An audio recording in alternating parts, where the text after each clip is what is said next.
So I figured that this would be the perfect time to talk about lights, because you're really going to be able to see everything, and I wanted you guys to be able to see all the stuff that goes on. So you can't tell, but I'm standing next to the soundboard in the very farthest part of the side of the sound booth, outside the booth, and there's this little box. You're like, oh my gosh, a light, right? So there's the rack next to the soundboard, and this is the box. This is the master control for the lights. And what you do is to start to turn on the lights, you hit this first. You're gonna hit system off, and it's gonna go system on.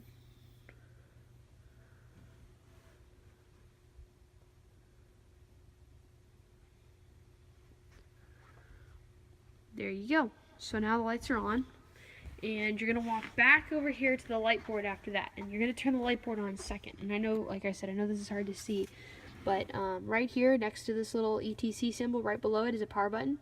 You're gonna hit that.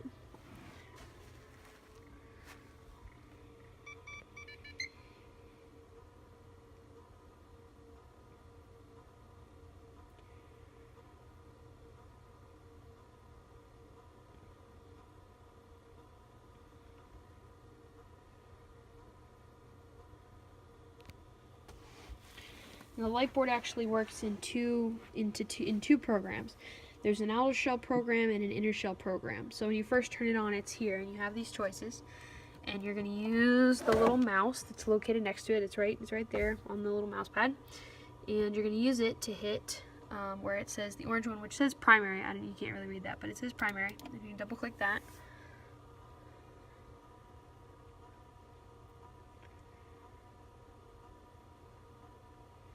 It's going to power up for a second, and bam, the lights turn on. See? Now there's lots of different light settings, but we're just going to do the basic lights for right now. So now you're sitting in front of the light board, and there's a lot of different buttons there, and I'll admit it's a little sketchy, right? Because you got those ones, and you got these sliders over here, and then you got that over there, and who knows what that is for, right? Well, it's all here, but you really only need to worry about a small portion of this stuff. If you look at the screen, when you're looking at the screen, if you zoom in here, you see where it says Live Q30, that little screen down there. And you'll see the mouse. The mouse operates on the screen. This Live Q30 right here, this is called the command bar. And that's blinking there because it's waiting for you to type in what command you want to do. And you're linking commands. Nobody ever says that. So what is that?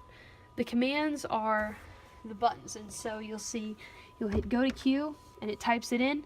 And then you'll type in the number. Say you want to go to Q32. You'll type in the Q32 and you'll hit enter. And you'll know it has taken your Q when you see that little gold, the little gold diamond. And each Q transition, unless you designate a time for it, takes 0.5 seconds. So it takes that's amount of time to switch. And so it helps. It's easier on everyone's eyes. It's a natural transition. It's good. And once you have a Q, once you've typed it in, then you hit the clear button and it clears it away. But that's the command bar. And if you've got the wrong thing typed in there, like if you're hitting go to Q and you hit 30.2 and you're going like that, it'll go there.